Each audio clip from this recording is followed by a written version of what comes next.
Hello marvelous soul friends! Welcome to my channel, Hannah DeVaux. Thank you so much for tuning in and for allowing me into your unique experience today. A couple of months ago I put out a video talking about the basics of witchcraft and how to be a witch.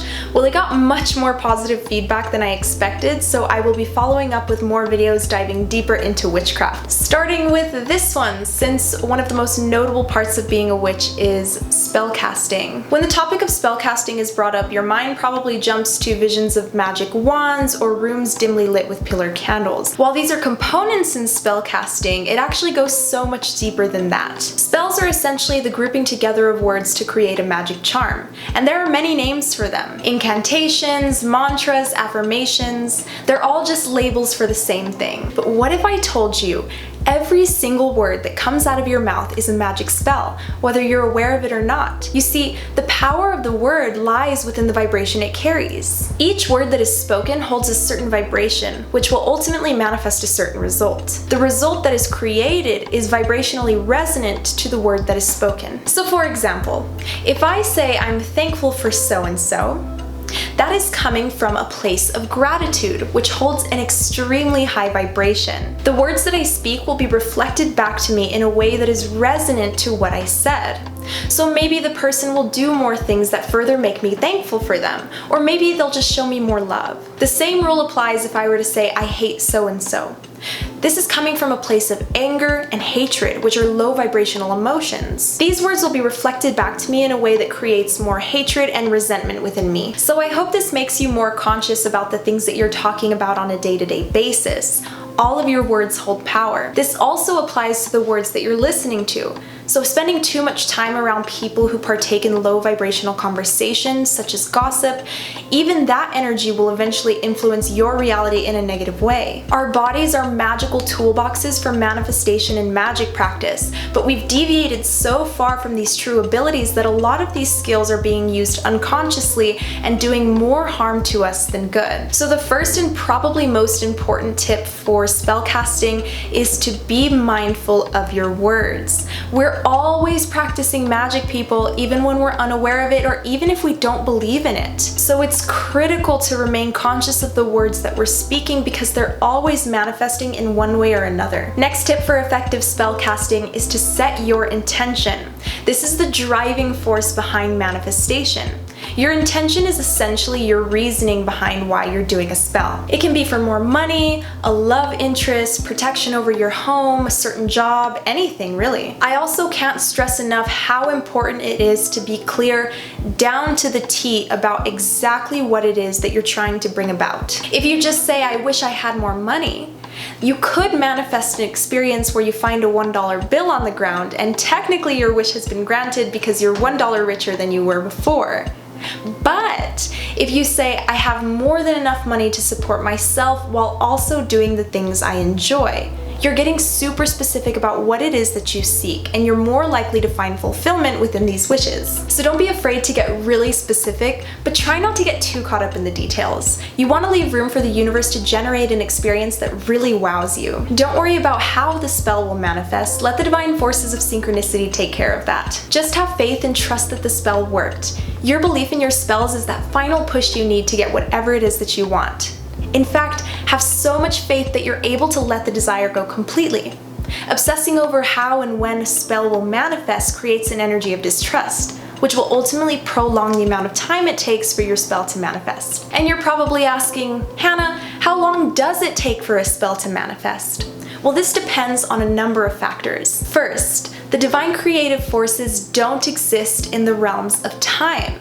That is a construct created by the human mind. Therefore, the universe is not bound to any constraint of time. It exists in the realms of energy and vibration. This means that your spell will not manifest unless you are in vibrational alignment with that experience. And how do you vibrationally align yourself, you ask?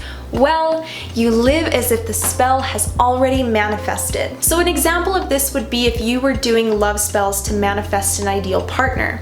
In order to align yourself, you would act as if you've already met the love of your life.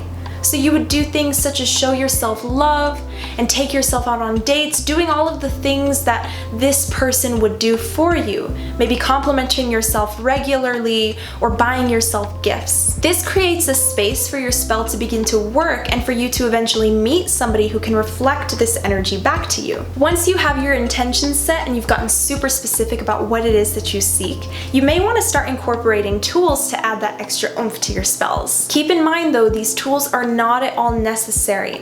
You have the complete and total ability within you to manifest anything you desire. And sometimes tools can even become a crutch, as many witches make the mistake of relying on them for effective spellcasting. In my How to Be a Witch video, I had so many people tell me that they didn't have access to a metaphysical store in their area, and this is completely okay. Certain tools such as incense, herbs, and candles can be bought at places like Walmart, Sprouts, Hobby Lobby, and even the dollar store. I also encourage you to think outside of the box in terms of what tools you can use for your rituals. Flowers or rocks from your yard, spices from your kitchen cabinet, pieces of paper with images or words written out onto them.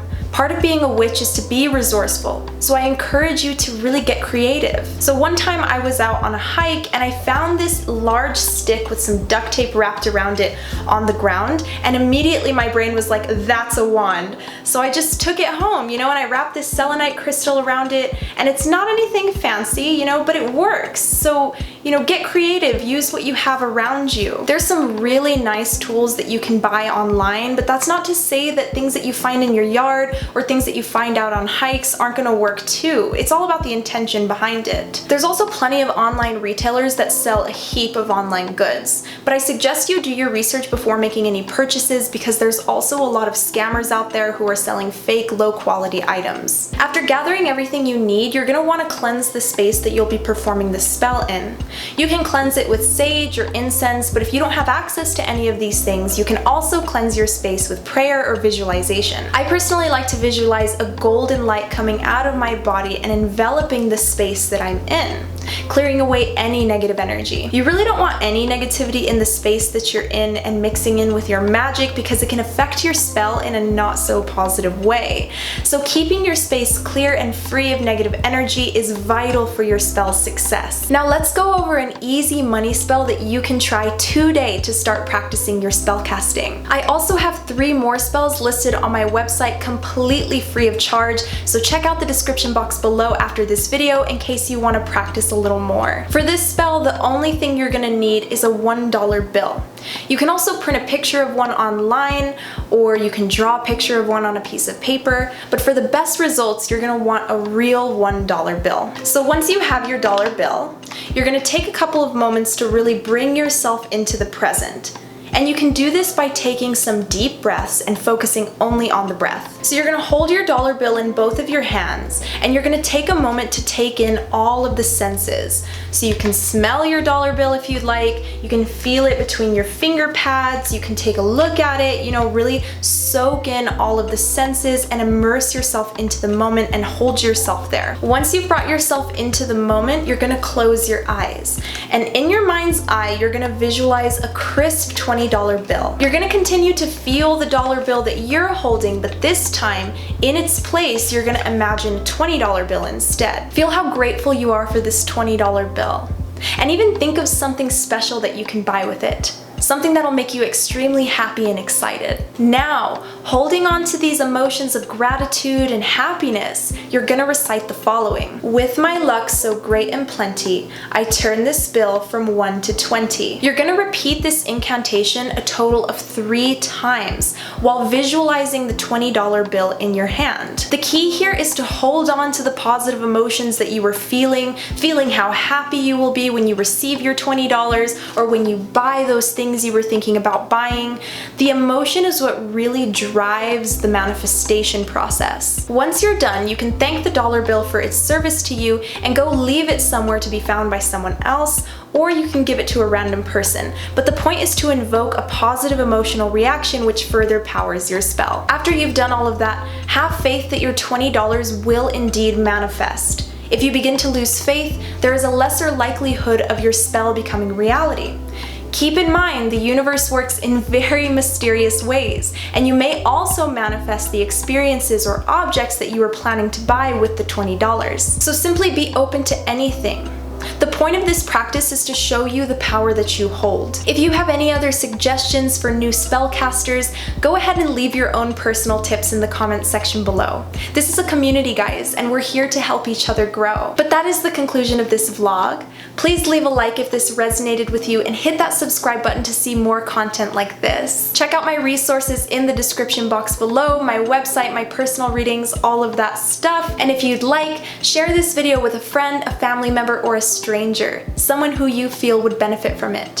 Thank you guys so much for watching again, and have a beautiful rest of your day. Bye-bye.